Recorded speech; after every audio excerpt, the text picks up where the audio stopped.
اعوذ باللہ من الشیطان الرجیم بسم اللہ الرحمن الرحیم۔ الحمدللہ، آج ہم اللہ کے فضل سے قرآن پر بات کرنے جا رہے ہیں اور ہم ابتدا کریں گے سورہ الفاتحہ کی بجائے سورہ البقرہ سے۔ وہ اس لیے کہ سورہ فاتحہ پر الگ موضوع کے تحت بات کریں گے۔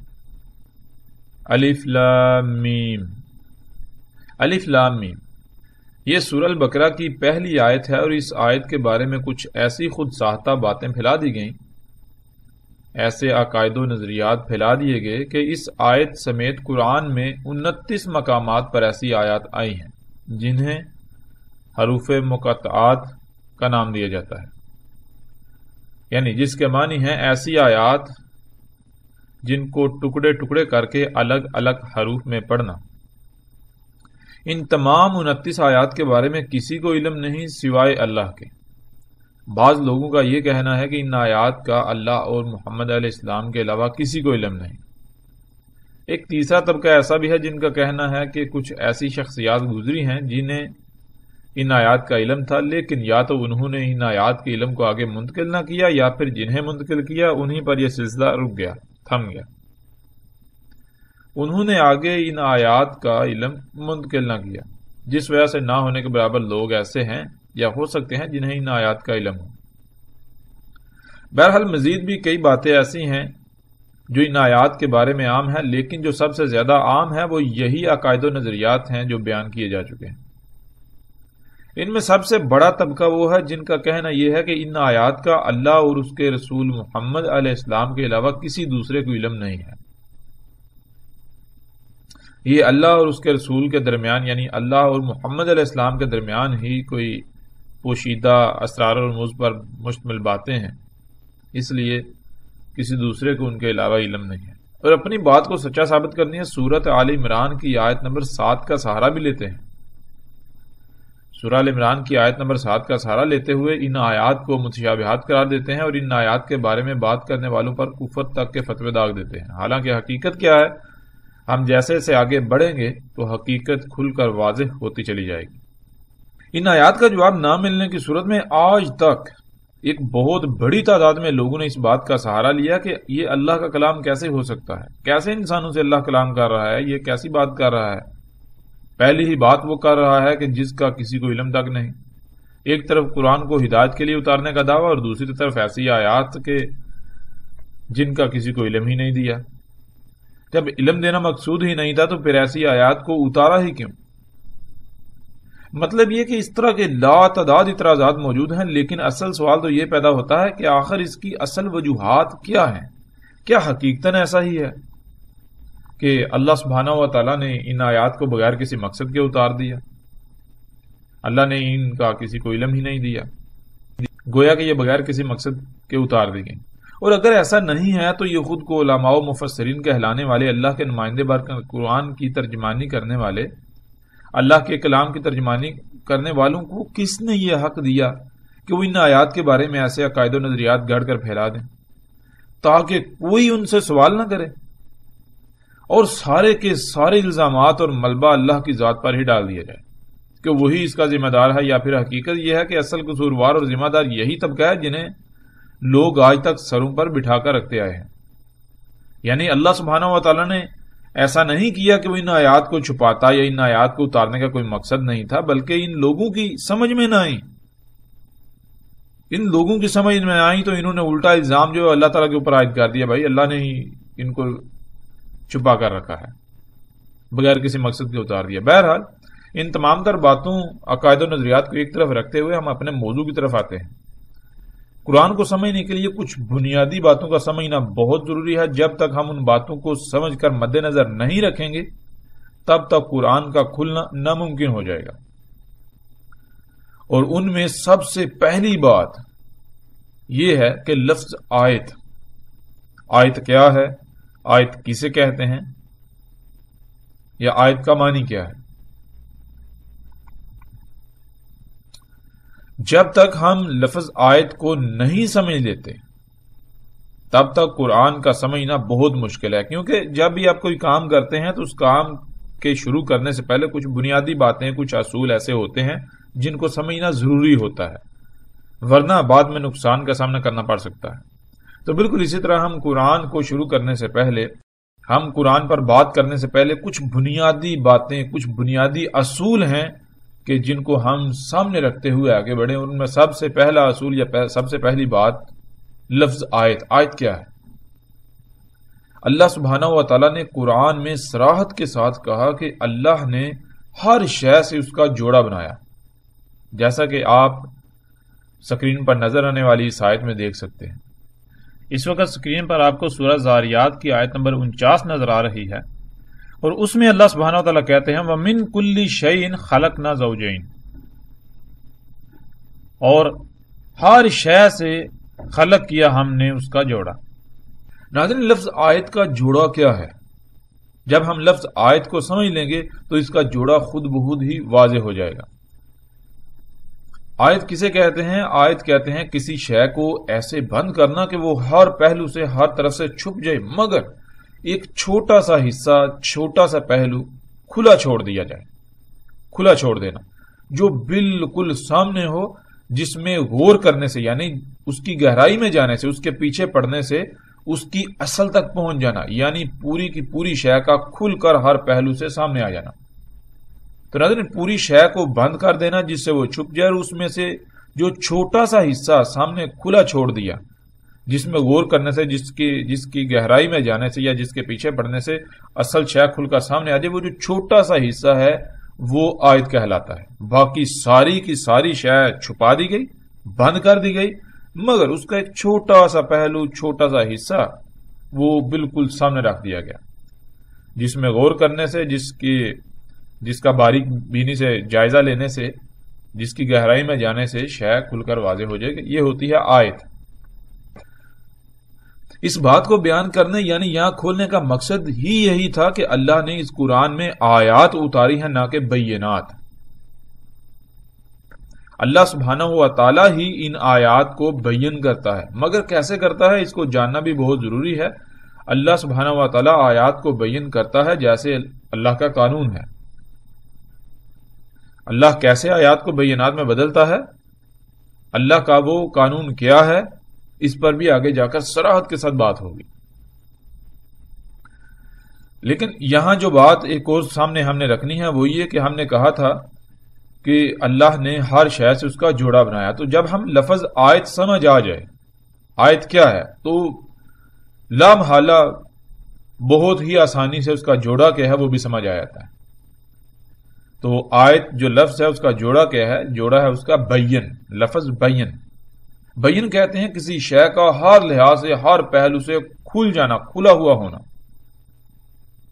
مکمل ہر پہلو سے، ہر طرف سے بالکل واضح کھلا ہوا ہونا، سامنے ہونا، کسی بھی پہلو سے اس کا چھپا ہوا نہ ہونا۔ اب آتے ہیں دوسری بات کی طرف، اور وہ یہ ہے کہ قرآن اللہ کا کلام ہے۔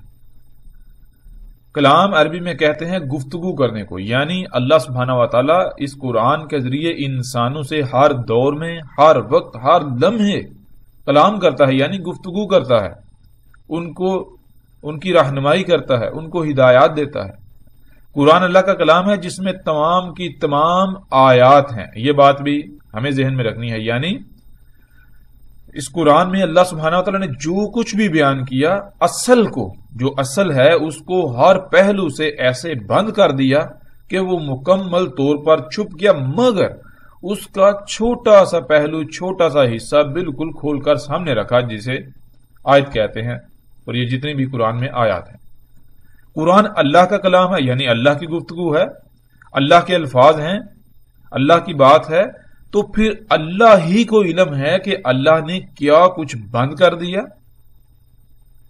جو یعنی جس سے وہ بالکل چھپ گیا انسانوں سے، وہ سب جو اس نے بند کر دیا، اور اس کا محض تھوڑا سا حصہ سامنے رکھا۔ اس لیے اس تھوڑے سے حصے کو صرف اور صرف اللہ ہی کھول کر اس کے انگ انگ کو سامنے لا سکتا ہے، اس کے علاوہ کوئی دوسرا ایسا نہیں کر سکتا۔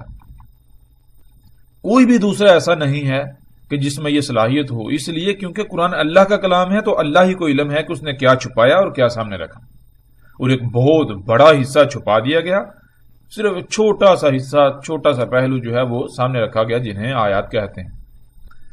یہ بات اگر سمجھ میں آ جائے تو اس سے اس بات کا بھی بخوبی علم ہو جانا چاہیے کہ قرآن کا ترجمہ کرنا ناممکن ہو جاتا ہے، ناممکن ہے، کیونکہ اگر ترجمہ کیا جائے گا تو پھر ترجمہ کسی بھی صورت میں اس کا احاطہ کر ہی نہیں سکتا جو آیات کے پیچھے اصل چھپا دیا گیا۔ ترجمے سے محض آیات کے الفاظ کو دوسری زبان میں بدلا جا سکتا ہے، لیکن یہ یاد رہے کہ پھر وہ قرآن اور اس کی آیات کسی بھی صورت نہیں کہلائی جا سکتی، وہ اللہ کا کلام کہلایا ہی نہیں جا سکتا، ہو ہی نہیں سکتا۔ اس کے علاوہ بھی ہم یہ بات سامنے رکھتے چلیں کہ قرآن کا ترجمہ کرنا ناممکن ہے۔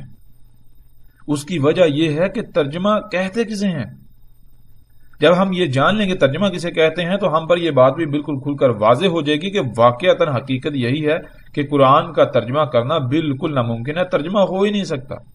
اور ترجمہ کسے کہتے ہیں؟ ترجمہ کہتے ہیں ایک زبان کا کسی دوسری زبان میں متبادل کو، یعنی کہ کسی ایک زبان کا ایک لفظ ہے تو ترجمہ کہتے ہیں کسی دوسری زبان میں جو اس کا متبادل لفظ ہوتا ہے، اسے کہتے ہیں ترجمہ۔ تو عربی دنیا کی واحد ایسی زبان ہے جس کا کوئی ثانی ہے ہی نہیں، جس کا کوئی متبادل ہے ہی نہیں۔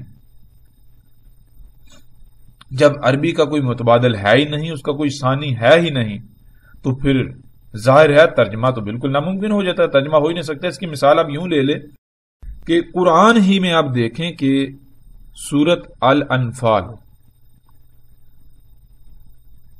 جب یہ سورت اتری تو سب سے پہلے ایک لفظ آیا انفال، اللہ سبحانہ و تعالیٰ کی طرف سے انفال کا حکم دیا گیا۔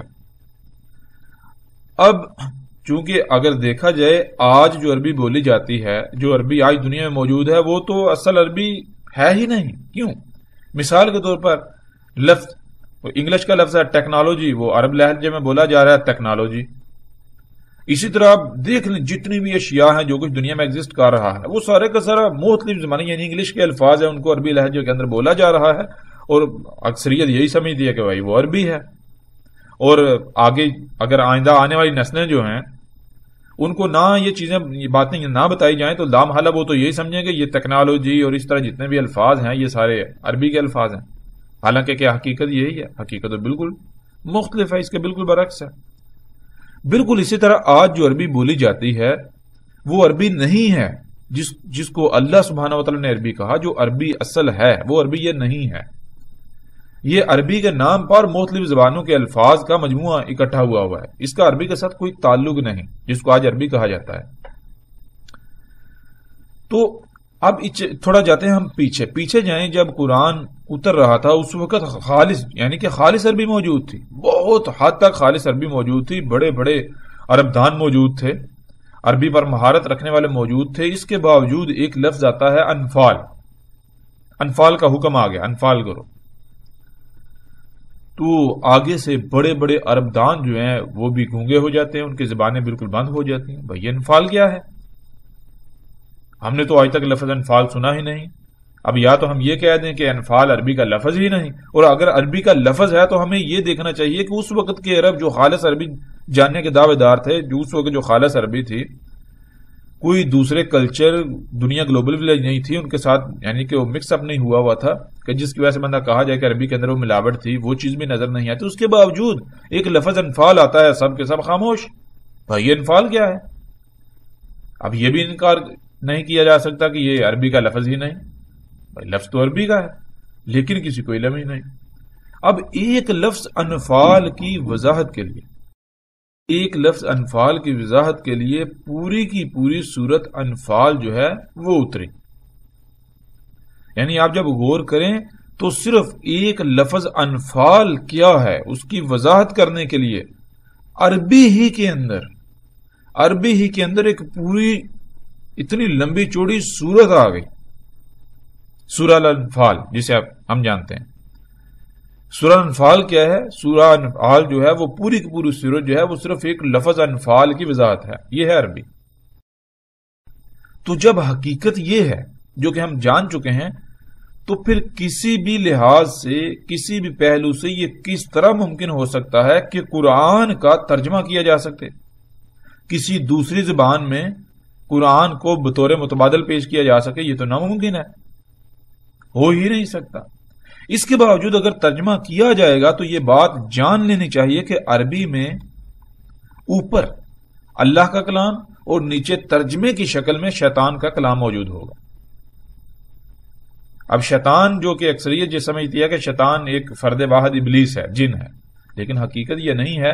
اس کے اوپر بھی ہم آگے چاہ کر بات کریں گے، تفصیل کے ساتھ بات کریں گے، لیکن یہاں مختصر ہم بات کرتے جاتے ہیں شیطان کیا ہے۔ بالکل مختصر ہم بات کرتے ہیں، شیطان کہتے ہیں ہر اس شے کو جو انسان کو اصل کی طرف جانے سے روک دے اور اپنی طرف کھینچ لے، یعنی ہر وہ شے شیطان کہلائے گی کہ جو آپ کے مشن میں، جو آپ کا اصل مقصد ہے، اس کی طرف جانے میں رکاوٹ پیدا کرے، آپ کو روک دے کسی بھی طرح سے، ٹھیک ہے، وہ اپنی طرف کھینچ لے۔ تو ترجمہ محض شیطان کے علاوہ کچھ نہ ہوگا، یعنی ترجمے کا اصل کام ہی یہی ہوگا کہ انسان اور اللہ کے درمیان رکاوٹ حائل کر دینا، نہ انسان اللہ کے ساتھ کلام کر سکے اور نہ ہی ہدایت پا سکے۔ یوں درمیان ترجمے کی صورت میں شیطان اسے اچک لے۔ یہ بات ہے تو انتہائی کڑوی ان لوگوں کے لیے جو ترجمے کو بھی اللہ کا کلام قرآن ہی سمجھتے ہیں، لیکن جو بھی ہو حق یہی ہے، اور حق کسی کی ملامت کی پرواہ نہیں کرتا اور نہ ہی کسی مصلحت کی وجہ سے باطل سے دب جاتا ہے یا پھر خاموش ہو جاتا ہے، ایسا قطعاً نہیں ہے۔ جو حق تھا، جو حقیقت تھی، وہ ہم نے آپ کے سامنے رکھ دی۔ آپ چاہیں تو تسلیم کریں، چاہیں تو نہ تسلیم کریں، فیصلہ آپ کے ہاتھ میں ہے۔ بہرحال وقت اپنا جب فیصلہ سنائے گا تو وہ آپ کو مجبوراً پھر ماننا پڑے گا، تب سوائے پچھتاوے کے کچھ نہیں رہے گا۔ بہرحال ترجمہ ہم جان چکے ہیں کہ قرآن کا ناممکن ہے، مگر قرآن کی آیات کے معنی بیان کیے جا سکتے ہیں، اور پھر یہ بات بھی ذہن میں ہونا لازمی ہے کہ معنی سے مراد ترجمہ قطعاً نہیں ہے۔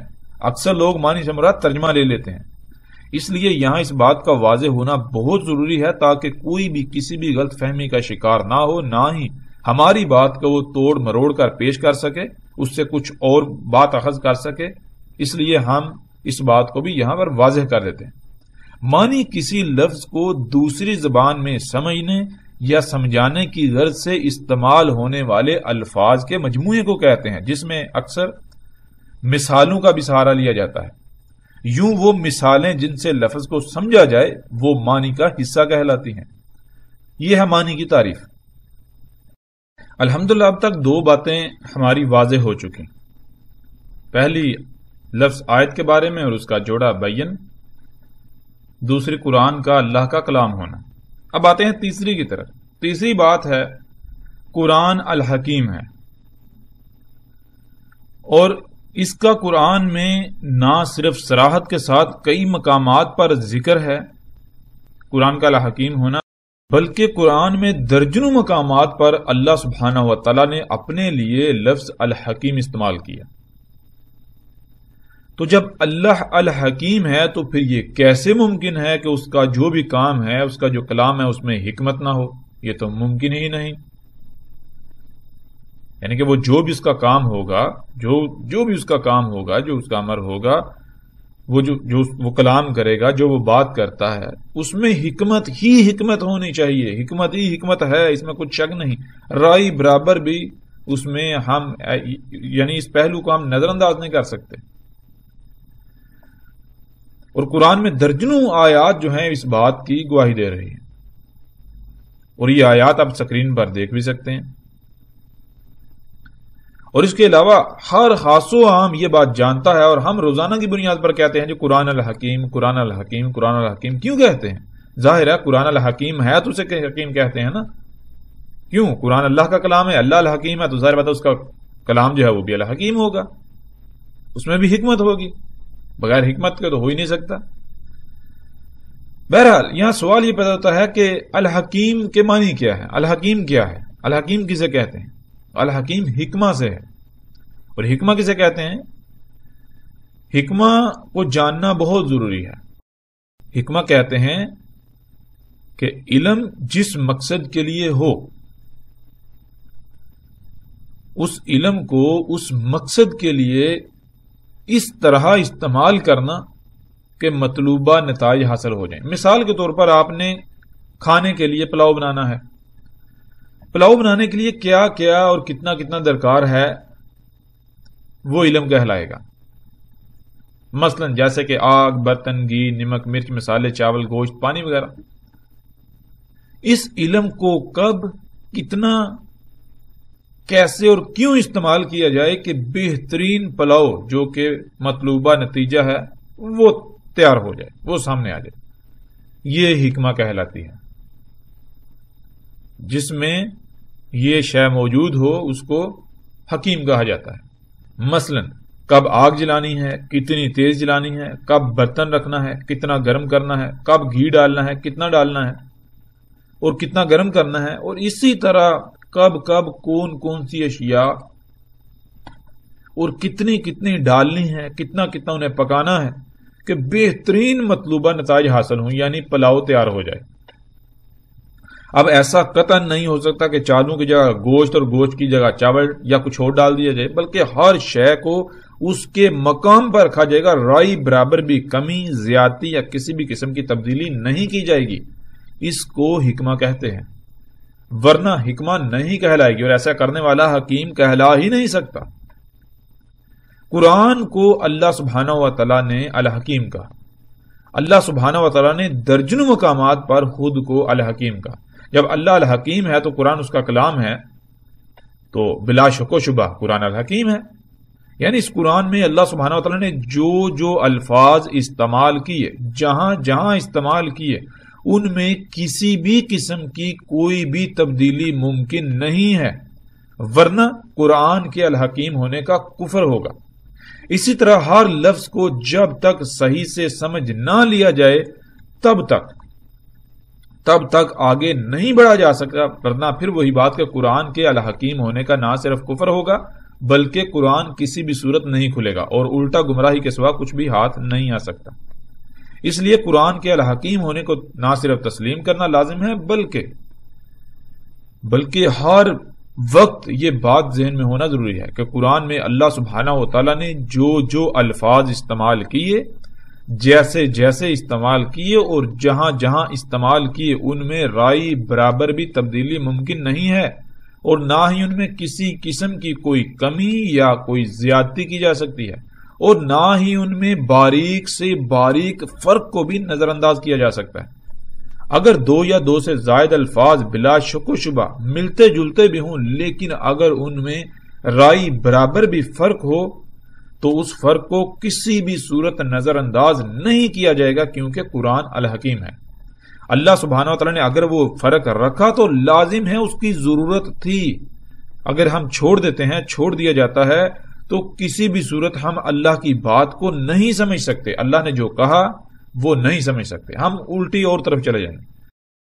جب تک قرآن کے الحکیم ہونے کو عملاً تسلیم نہیں کیا جائے گا تب تک کسی بھی صورت آپ پر قرآن نہیں کھل سکتا، بلکہ الٹا آپ اپنے عقائد و نظریات کو جو کہ باطل ہوں گے انہیں قرآن میں پرو بیٹھیں گے، یا کوئی دوسرا انہیں قرآن میں پرو کر آپ کی اور باقی تمام انسانوں کی یا باقی انسانوں کی گمراہی کا سبب بنے گا۔ تو یہ تھی تیسری بات کہ قرآن الحکیم ہے، چونکہ اللہ الحکیم ہے تو پھر قرآن بھی الحکیم ہے، کیوں؟ قرآن اس کا کلام ہے۔ تو اس لیے اس پہلو کو جب ہم قرآن میں غور کریں گے، ہم قرآن کی طرف بڑھیں گے، تو ہم اس پہلو کو کبھی بھی نظر انداز نہیں کریں گے، اور نہ ہی کیا جا سکتا ہے۔ اگر ہم نے کہیں بھی اس پہلو کو نظر انداز کیا تو گویا کہ ہم نے قرآن کے اللہ کے الحکیم ہونے کا کفر کر دیا، انکار کر دیا۔ اور اگر ہم ایسا کریں گے تو بہرحال ہمارا انجام کیا ہے، نتیجہ کیا ہے، وہ ہمارے سامنے ہونا چاہیے، اس میں تو کوئی دو رائے نہیں ہونی چاہیے، کوئی شک شبہ نہیں ہونا چاہیے، اس کے لیے تو بیان کرنے کی ضرورت بھی نہیں ہے۔ اب آتے ہیں چوتھی بات کی طرف۔ اللہ سبحانہ و تعالیٰ نے قرآن کی اس آیت میں قرآن کو احسن الحدیث کہا، اور نہ صرف احسن الحدیث کہا بلکہ اسے مثانی بھی قرار دیا، مثانی بھی کہا۔ اور آیت جو ہے اس کو آپ سکرین پر دیکھ رہے ہیں، سکرین پر آپ کو آیت نظر آ رہی ہے۔ یہ آیت ہے سورہ زمر کی، اور آیت کا نمبر ہے 23 نمبر آیت ہے سورہ زمر کی۔ تو اس آیت میں اللہ سبحانہ وتعالیٰ کہتے ہیں اللہ نازل احسن الحدیث کتابا متشابہا مثانی۔ تو ہم آگے نہیں بڑھیں گے، اس لیے نہیں بڑھیں گے کہ کیونکہ ہم فی الحال اپنے موضوع کے مطابق اس آیت کے اوپر بات کریں گے، اور آیت کے جس حصے کا یا جن پہلوؤں کا ہمارے موضوع سے تعلق نہیں ہے ہم اس کو فی الحال یا اس کے اوپر فی الحال بات نہیں کریں گے، تاکہ ہمارا موضوع جو ہے کسی اور طرف نہ چلا جائے، موضوع تبدیل نہ ہو جائے۔ باقی جو آیت کا حصہ ہے اس کے اوپر بات کریں گے، لیکن جب اس کا اپنا موضوع آئے گا۔ تو اس آیت میں اللہ سبحانہ تعالیٰ کہتے ہیں اللہ ہے، نازلہ اتارا، احسن الحدیث، اب آگے کتاباً متشابہاً مثانی۔ تو اب ہم فی الحال اس چیز کو لیتے ہیں کہ اللہ سبحانہ تعالیٰ نے اتارا کس کو؟ احسن الحدیث کو۔ اور کیا اللہ تعالیٰ نے اتارا؟ یہ ہم سب جانتے ہیں۔ احسن الحدیث کیا ہے؟ وہ تو یہی جسے ہم قرآن کہتے ہیں، اس قرآن کو اللہ سبحانہ تعالیٰ نے احسن الحدیث کہا۔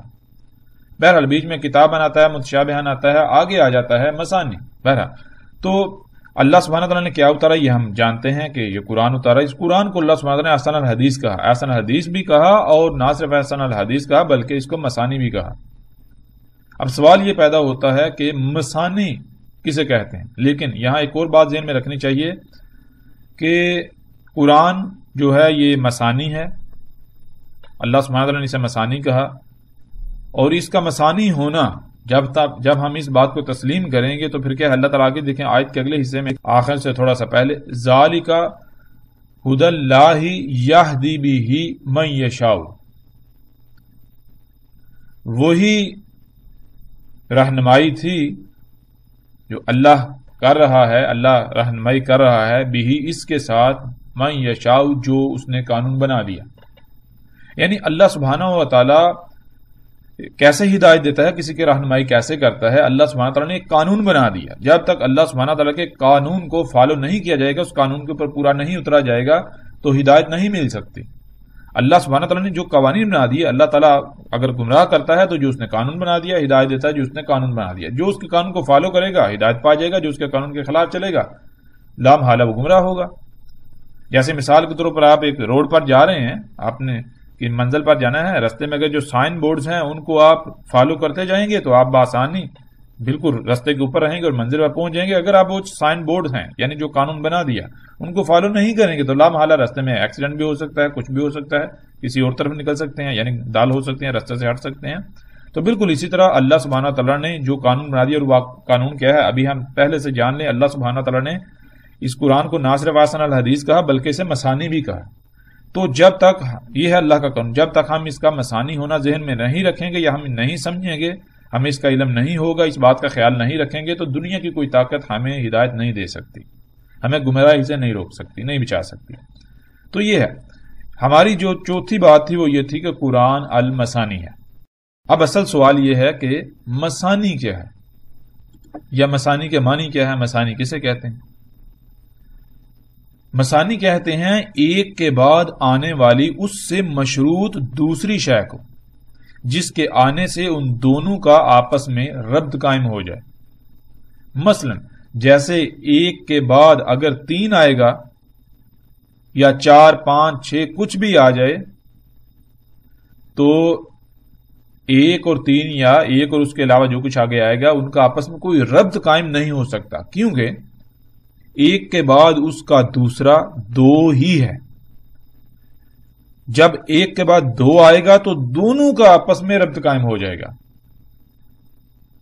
پھر اسی طرح 2 کا مثانی یعنی 2 کا آگے اس کے بعد آنے والا دوسرا کیا ہے؟ 3 3 کا دوسرا یعنی 3 کے بعد آنے والا جو اس کا دوسرا ہے وہ کیا ہے؟ 4 جو آئے تو دونوں کا آپس میں ربط قائم ہو جائے۔ اس طرح یعنی اس طرح 1 کے بعد 2 2 کے بعد 3 3 کے بعد 4 4 کے بعد 5 5 کے بعد 6 6 کے بعد 7، اس طرح یہ ہوتا ہے مثانی۔ ایک کے بعد اس کا دوسرا، دونوں میں ربط قائم ہو جائے، اس کے بعد اس کا دوسرا، جب تیسرا آئے گا اس کا دوسرا تو ربط قائم ہو جائے، اس طرح اس کو کہتے ہیں مثانی۔ اسی طرح ہم ایک اور مثال لے لیتے ہیں، جیسے کوئی مشین الگ الگ پرزوں کی صورت میں بکھری پڑی ہو تو اس کو جوڑنا ہے، یعنی تمام پرزوں کا آپس میں ربط قائم کیا جائے گا جس سے وہ مشین بن جائے گی۔ اور یہ کیسے ممکن ہے؟ یہ صرف اور صرف ایک ہی صورت ممکن ہے کہ ہر پرزے کو اسی کے ساتھ جوڑا جائے گا جو اس کے بعد اس کا دوسرا ہے، جسے مثانی کہا جائے گا۔ بالکل اسی طرح قرآن مثانی ہے. قرآن کی تمام آیات بالکل ایسے ہی ہیں جیسے ایک اور اس کے بعد دو، دو کے بعد تین، تین کے بعد چار، چار کے بعد پانچ، اس طرح بتدریج.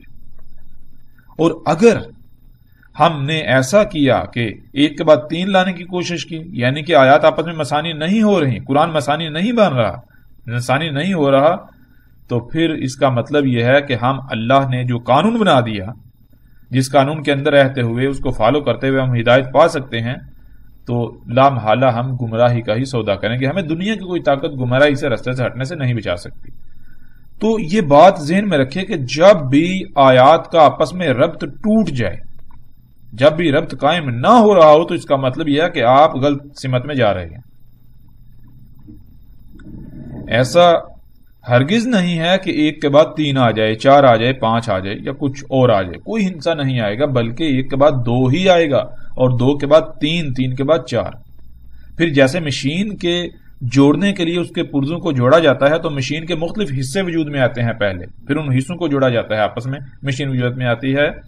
یعنی کہ جب ایک حصہ مکمل ہو جائے تو پھر سے ایک سے شروع کیا جاتا ہے، یعنی اگلے حصے کو جوڑنے کے لیے اس حصے کے پہلے پرزے سے شروع کیا جاتا ہے. بالکل اسی طرح قرآن کا معاملہ ہے. قرآن میں جب ایک مدعا، ایک بات شروع ہوتی ہے، تو جب تک وہ مکمل نہیں ہو جاتی تب تک وہ تمام آیات جو ہیں وہ مثانی ہوتی ہے، ایک دوسرے کے ساتھ اس طرح ربط قائم ہوتا ہے. جب ایک بات مکمل ہو جاتی ہے تو پھر ایک دوسری بات شروع ہو جاتی ہے. اب وہ پہلی بات اور دوسری بات وہ دونوں آپس میں مثانی ہیں، نہ کہ اب وہاں جو درمیان میں دونوں آخر یعنی پہلی بات کی آخری آیت اور اگلی آنے والی بات کی پہلی آیت، وہ دونوں مثانی نہیں ہوں گی، بلکہ وہ جو دونوں باتیں ہیں مجموعی طور پر، پہلی بات کتنی ہی آیات کا مجموعہ بن جائے گی، وہ آیات کا مجموعہ، اور اگلی بات جو آیات کا مجموعہ ہوگی، یہ پھر دونوں آپس میں مثانی ہو جائیں گے، یعنی ان کا آپس میں اس طرح گہرا ربط قائم ہوگا.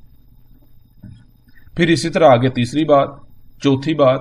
تو یہ چیز ذہن میں رکھنی، اسے کہتے ہیں مثانی. یعنی چند آیات کے مجموعے بھی مثانی ہیں، آیات اپنے آپ میں بھی مثانی ہیں. اگر قرآن کا مثانی ہونا تسلیم نہیں کیا جائے گا تو پھر وہی بات کہ قرآن کھلنے کے بجائے الٹا گمراہی کا ہی سودا ہاتھ میں آئے گا. اگر کسی آیت کا اگلی آیت سے ربط قائم نہیں ہوتا، یعنی آیات آپس میں مثانی نہیں بنتی، تو یہ بات جان لینی چاہیے کہ آپ غلط سمت جا رہے ہیں. جب اللہ نے خود یہ کہہ دیا کہ قرآن مثانی ہے، تو پھر ایسا ممکن ہی نہیں کہ قرآن میں آیات کا ایک دوسرے کے ساتھ ربط قائم نہ ہو. اگر ربط قائم نہیں ہوتا، جیسے ایک کے بعد دو آتا ہے، دو کے بعد تین آتا ہے، اسی طرح بتدریج پوری گنتی، تو نہ صرف قرآن کے مثانی کا کفر ہوگا، مثانی ہونے کا، بلکہ اس سے پہلے اللہ کا کفر، اللہ کے قانون کا کفر ہو جائے گا، اللہ کے الحکیم ہونے کا کفر ہو جائے گا. یہ ساری باتیں ذہن میں ہونا ضروری ہیں. ایسا قطعاً نہیں ہے کہ پہلی آیت میں کچھ اور بات ہو رہی ہے اور اگلی آیت میں کچھ اور، دونوں کا آپس میں کوئی ربط ہی نہ ہو. یہاں ایک اور لفظ کو سمجھنا بہت ضروری ہے، اور وہ لفظ ہے حدیث. لفظ حدیث حدثہ سے ہے، جس کے معنی ہے ماضی میں ہو چکنے کے، یعنی ایسا واقعہ، ایجاد یا حادثہ وغیرہ جو ماضی میں ہو چکا ہو. یہ انسان کی فطرت میں شامل ہے کہ جب بھی اس کے سامنے کوئی ایسا معاملہ پیش آتا ہے جو اس کے لیے اہمیت کا حامل ہو اور پیچیدہ بھی ہو، تو وہ رہنمائی کے لیے اس سے رابطہ کرتا ہے جو پہلے ویسا ہی کام کر چکا ہوتا ہے، تاکہ اس کے واقعے کو سن کر اس سے تجربہ حاصل کر کے آگے قدم اٹھایا جائے، جس سے نہ صرف کام آسانی اور بہتر طریقے سے ہوگا بلکہ نقصان سے بھی بچا جا سکے گا. بالکل اسی طرح آپ دیکھ سکتے ہیں کہ جب بھی کوئی معاملہ یا مسئلہ پیش آتا ہے تو لوگ گزرے واقعات کی مثالیں دیتے ہیں یا ان واقعات کا مطالعہ کر کے ان سے رہنمائی لیتے ہیں. جیسے مثال کے طور پر تاریخ کی کتابیں ہیں، ان سے استفادہ کیا جاتا ہے. انہی تاریخ کی کتابوں کو طرح طرح کے نام دیے جاتے ہیں، جیسے خود کو مسلمان کہلوانے والے تمام تر فرقوں کے ہاں ایسی تاریخی روایات پر مشتمل کتابیں موجود ہیں جنہیں وہ طرح طرح کے نام دیتے ہیں. اور لوگوں کی نظروں میں ان کتب کی غیر معمولی اہمیت متعارف کروانے کے لیے بھی کئی طرح طرح کے اقدامات کا سہارا لیا گیا اور آج تک لیا جا رہا ہے. تو جتنی بھی تاریخی روایات پر مشتمل کتابیں ہیں، یعنی جن میں وہ معلومات درج ہیں، وہ واقعات درج ہیں جو کچھ ماضی میں ہو چکا، انہیں عربی میں حدیث کہا جاتا ہے. اسے کہتے ہیں حدیث. اللہ سبحانہ و تعالیٰ نے قرآن کو احسن الحدیث کہا. احسن کسے کہتے ہیں؟ احسن کہتے ہیں جس سے بہتر اور کوئی نہ ہو اور نہ ہی ہو سکتا ہے. مطلب یہ کہ تم رہنمائی کے لیے جب ایسی ضرورت پڑے تو اس کے لیے تاریخی روایات پر مبنی سب سے بہترین مواد اسی قرآن میں ملے گا جس سے تمہیں رہنمائی مل سکے. اس میں بیان کیے گئے واقعات سے سبق حاصل کرو، تجربہ حاصل کرو. اس میں بیان کردہ واقعات میں غور کر کے ان میں تمہیں تمام تر نقصانات سے بچنے کے لیے ہدایات مل سکیں گی جو تمہیں ممکنہ طور پر درپیش آنے والے نقصانات سے بچا سکیں. اللہ سبحانہ و تعالیٰ نے جب قرآن کو احسن الحدیث کہا تو پھر اس قرآن کے مقابلے پر کوئی بھی دوسری تاریخی روایات پر مبنی کتاب یا مواد کو لایا جاتا ہے یا اس سے ترجیح دی جاتی ہے تو وہ اللہ کے کلام کا کفر ہوگا، قرآن کے احسن الحدیث ہونے کا کفر ہوگا. یہ بات ہم نے اس لیے واضح کر دی کیونکہ سادہ لو عوام کو ایسے جاہلانہ طریقوں سے شیاطین اپنا شکار بنا رہے ہیں کہ کوئی ان کے سامنے بات کرنے والا نہیں، ان کو کوئی جواب تک دینے والا نہیں، اور یوں وہ آزادانہ دندناتے پھر رہے ہیں اور لوگوں کے سامنے مختلف تاریخی روایات پر مبنی کتب رکھ کر قرآن کی اس آیت کو بطور دلیل پیش کرتے ہیں کہ دیکھو اللہ نے قرآن میں کہا کہ اس نے حدیث کو بھی اتارا ہے. تو یہ بات بالکل کھل کر واضح ہو جانی چاہیے کہ اللہ سبحانہ و تعالیٰ نے اس قرآن کو احسن الحدیث کہا، نہ کہ اس کے علاوہ کسی اور کو. اور اگر کوئی اس بات کو نہ مانے اور یہ کہے کہ نہیں اور کتابوں کو احادیث کہا گیا جنہیں ہم احادیث کہتے ہیں، جنہیں یہ لوگ کتب احادیث کا نام دیتے ہیں، تو پھر ہم ضرور ان کی بات مان لیں گے، ضرور، لیکن اس سے پہلے فیصلہ قرآن سے ہی لیں گے. اللہ سبحانہ و تعالیٰ نے نہ صرف احسن الحدیث کو اتارا بلکہ اسے مثانی بھی قرار دیا. تو ٹھیک ہے، جسے یہ لوگ حدیث بنا کر پیش کرتے ہیں، ہم ان تمام کی تمام کتابوں کو کھلے دل سے تسلیم کرنے کو تیار ہیں اگر وہ قرآن میں اللہ کی بیان کردہ اس شرط پر پورا اتریں، وہ اللہ کے قانون پر پورا اتریں، یعنی کہ وہ مثانی ثابت ہوں. ہم وہ تو کیا، اس کے علاوہ ہم دنیا کی کسی بھی کتاب صرف حدیث ہی نہیں بلکہ احسن الحدیث ماننے کو تیار ہیں اگر وہ کتاب مثانی ثابت کر دی جائے، ان میں موجود سارے کا سارا مواد اور ایک ایک لائن کا آپس میں ربط ثابت کر دیا جائے، کیونکہ یہی اللہ سبحانہ تعالیٰ کا فیصلہ و قانون ہے.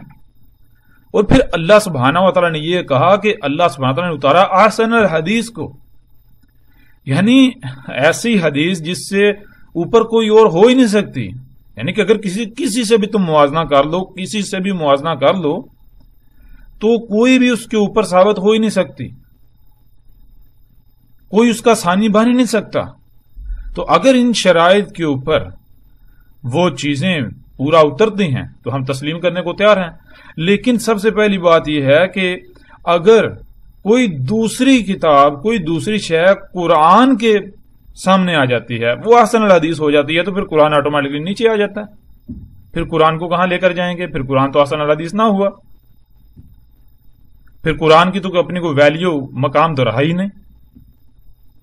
تو جو اللہ سبحانہ تعالیٰ نے قانون بنا دیا، جو شرائط اللہ سبحانہ تعالیٰ نے طے کر دیں، واضح کر دیں، اگر کوئی کتاب ان شرائط پر پورا اترتی ہے، کوئی ثابت کرتا ہے، تو ہم آنکھیں بند کر کے اس کو احسن الحدیث، حدیث کے احسن الحدیث تسلیم کرنے کو تیار ہیں.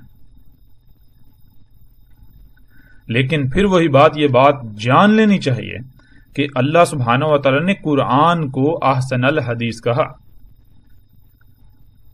قرآن میں اللہ سبحانہ و تعالیٰ نے ایسے حادثات، واقعات کا ذکر کیا جو ماضی میں گزر چکے، جن سے آگے رہنمائی لی جا سکتی ہے. بالکل ویسے ہی معاملات پیش آنے ہیں، پیش آئیں گے، اور ان میں بچنے کے لیے، ان میں جو رہنمائی کی ضرورت ہوگی تو اس کے لیے وہ تاریخی مواد جو اللہ سبحانہ تعالیٰ نے قرآن میں بیان کیا، اس سے احسن اور کوئی ہے ہی نہیں. اب آتے ہیں اگلی اور پانچویں بات کی طرف.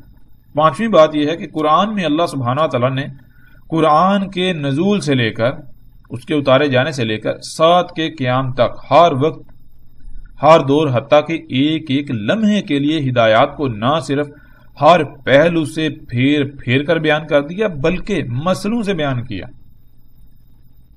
جیسا کہ آپ ان آیات میں دیکھ سکتے ہیں۔ اسکرین پر آپ کو آیات نظر آ رہی ہیں، جیسا کہ سورہ الاسراء یعنی سورہ بنی اسرائیل کی آیت نمبر 99 آپ کے سامنے ہے۔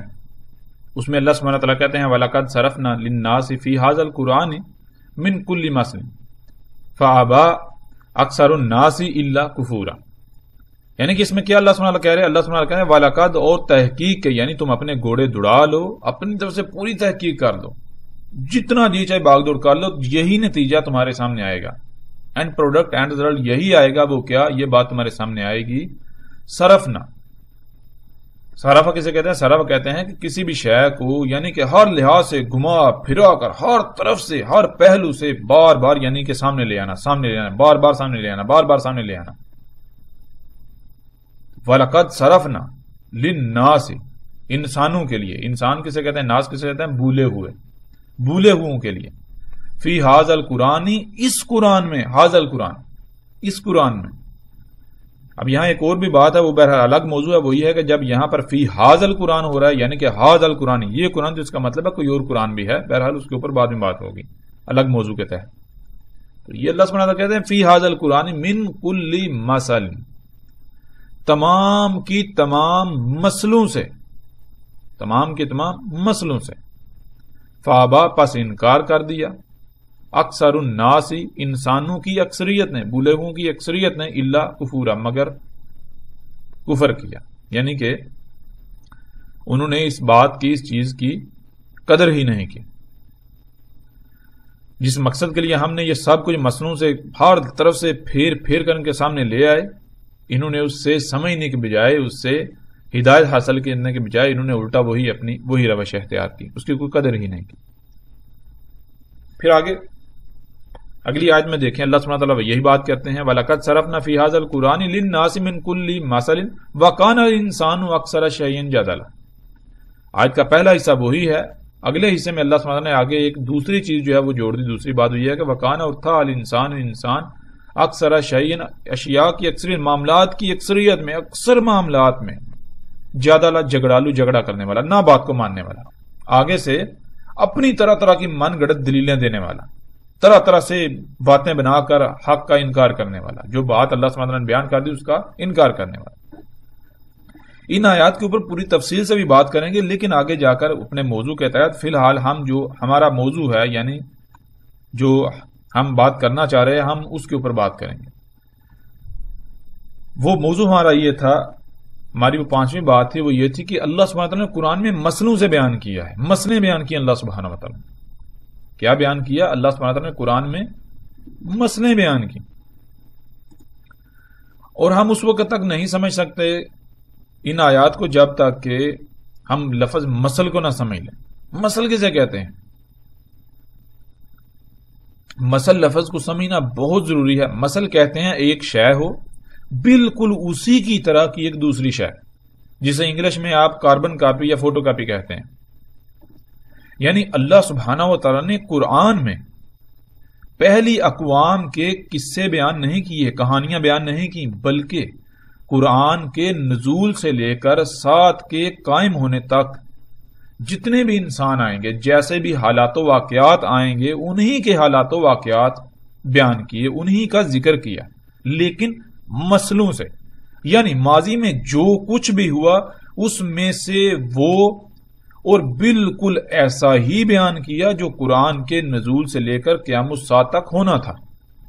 جیسا کہ قرآن میں ہم بنی اسرائیل کے واقعات کو پڑھتے ہیں تو وہ بنی اسرائیل کے قصے کہانیاں نہیں ہیں، بلکہ وہ ان کے بعد آنے والی اس موجودہ امت کے ہی، موجودہ انسانوں کے ہی حالات و واقعات بیان کیا گئے، انہی کے اس امت کے حالات و واقعات بیان کیے گئے بنی اسرائیل سے منسوب کر کے۔ یعنی بنی اسرائیل نے بہت کچھ کیا، لیکن اس میں سے صرف وہ بیان کیا کہ بالکل ویسا ہی جو اگلی امت نے کرنا تھا، یعنی جن کو بتایا جا رہا، جن کو سنایا جا رہا۔ امت بنی اسرائیل تو گزر چکی، سلف ہو چکی، اس کے حالات و واقعات بیان کرنے کا مقصد قطعاً یہ نہیں ہے کہ ان کے یہ قصے اللہ موجودہ انسانوں کو سنا رہا ہے، بلکہ یہ موجودہ انسانوں کے لیے ہدایات ہیں، موجودہ امت کے ہی حالات و واقعات بیان کیے جا رہے ہیں، لیکن مسل سے، یعنی فوٹو کاپی سے۔